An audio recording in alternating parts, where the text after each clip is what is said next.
Hey, Kevin Smith, thanks so much for joining the show today. Jason, such a damn pleasure to be here, man. I got good history with Jasons in this world, so Jay and Silent Yeah, Bob at it again. Jason Mewes. This is a different Jay and Silent Bob, though. Yes, No, exactly. seriously, congrats on the 25th anniversary re-release of Dogma. Only you could bring a poop demon to the Cannes Film Festival. Twice! Twice. Twice I brought him. Once back in 99 and once in 2025, man. So thank you for that. What Number I two. love It's a number two, so yeah. is a number two times.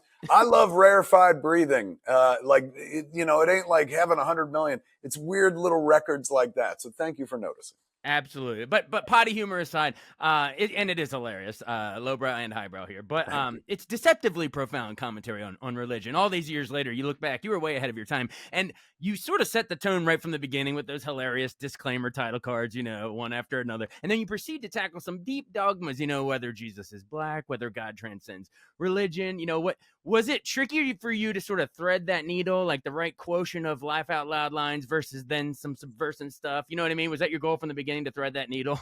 Basically, the cosmology of Dogma is that of a fucking teenager who's steeped in the faith, right? Yeah. So Dogma only happens because I was an altar boy who would sit there and giggle every time the priest is like, "Blessed is he who comes in the name of the Lord." So right then and there, you're going into the divine from a prurient angle. As I've been watching the movie for the last month on tour, because I've been touring it like 20 cities, and then we showed it in Cannes, like it occurs to me what the movie is now as I watch it as a grown-up. The kid who wrote and directed this believed in everything that's up there. That was his faith. So as I watch the movie, it plays like, if you know your Old Testament, the story of King David dancing the fool nearly naked in front of the Ark of the Covenant through the streets of the holy city on behalf of the Lord, acting the fool on behalf of the Lord. That's what that movie occurs to me as. It's my idea of Sunday service, but with anal jokes to make it more tolerable. And Book of Mormon and everything after you sort of would follow walk on your shoulders. Oh, I mean, look, they certainly didn't follow my footsteps. Those dudes were crazy original. Yeah. That's one of my favorite pieces of art ever made on this planet. That being said, you would imagine the guy who made Dogma, when he went to see Book of Mormon, was just like, brothers, like, they did a far more entertaining job, but my God, like, No, it both was entertained. Both entertained. You know what else too was last year's Heretic. When I was watching Heretic, I leaned forward in my chair because I was like, wait a second, like, I feel seen. This feels familiar. Absolutely. Well, the cast is phenomenal in this too. It was a team effort. George Carlin, Salma Hayek, Chris Rock, Alan Rickman. But I want to ask you about Affleck and Damon, because they're fresh off, their Oscar win for writing Good Will Hunting before Batman and Jason Bourne and all that. Right in that sweet spot. Did you write those Fallen Angels, Bartleby and Loki, specifically for them? No, I started writing Dogma, went back before Clerks, and so that's 92, 93. So you're still maxing out the credit cards and all that. You're still in that before phase. That. And it wasn't a plan where I was like, I'm going to make Dogma first. I knew it was nothing I could ever make as a first film.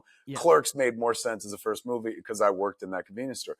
But Dogma was the thing I was writing because I was way into like comics and heaven and hell and my faith and stuff. So I was like, oh, this would be a cool movie, but not going like, this is what I'm going to make first. So back then it was called God as opposed to Dogma and shit. Very ambitious title. When I wrote it, Ben and Matt weren't in my mind at all. When I rewrote it multiple times, like, after I saw Pulp Fiction in 1994, Clerks went to the Cannes Film Festival, and they had this off the closet pre-screening before the movie had its debut, what you would call a tastemaker screening now, where me and Scott Mosier got to watch the movie. And I was like, oh my God, it was breathtaking. I was like, you could do tonal shifts like that. Like, I got to write a new draft of Dogma. So that's when it became kind of what people know today as the movie.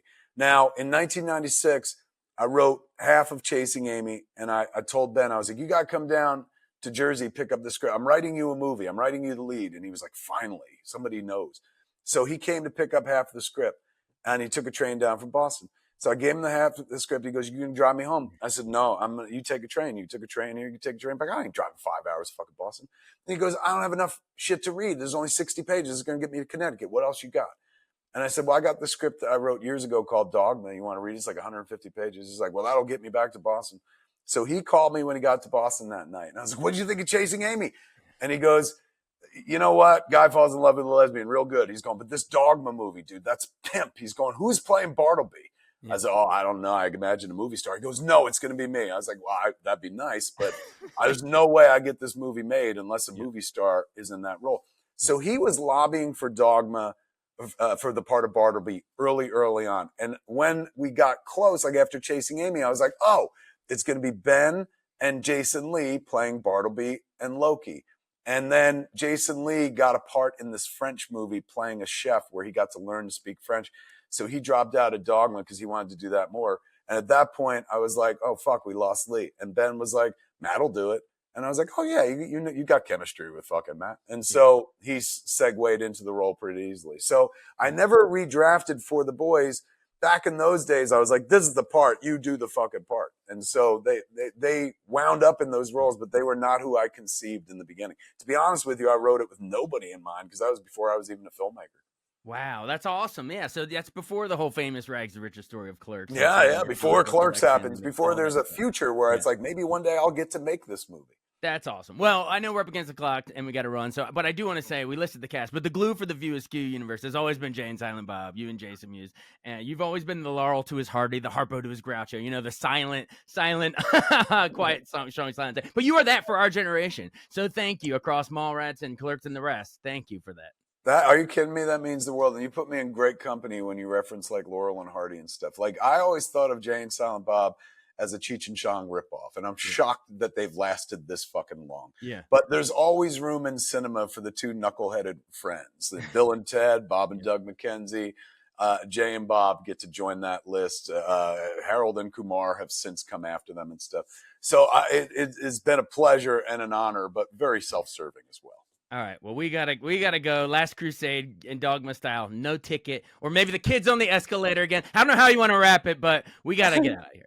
That's tremendous, man. Excellent pulp. Many thanks. See ya. Bye, Jason.